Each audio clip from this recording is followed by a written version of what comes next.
Hello, I'm Dr. Manaswini and I'm a consultant psychiatrist at Cogniverse Minds Wellness Center in Chirag Hospital, which is in JP Nagar, Bangalore. And I'm also a visiting psychiatrist in Seventh Day Adventist Hospital in Frasertown, Bangalore. So, perimenopausal period is the period which is 2 years before menopause and 2 years after menopause, which is when a woman gets her last menstrual period. So this period is a phase of a lot of hormonal changes, and due to this there can be an effect on mental health also.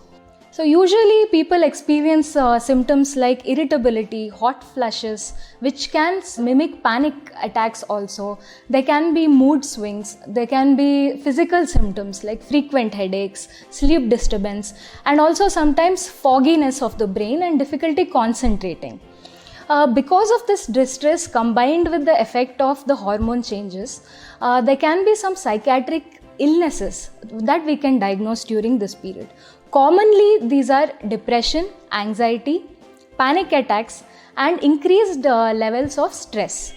Now, can this happen to everyone? Are some people at more risk of getting these? There are a few risk factors, like if a woman is experiencing very distressing physical symptoms, then they might be more prone to developing anxiety or depressive issues.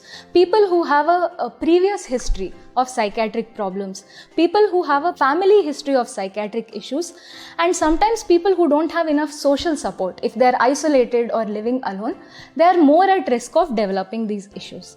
So diagnosis will be based on the clinical symptoms, and once we understand what exactly the woman is suffering from, then we can treat based on that. So the treatment will involve medications which are particular to that symptom, and also there can be some supportive measures which we do, like counseling or supportive psychotherapy.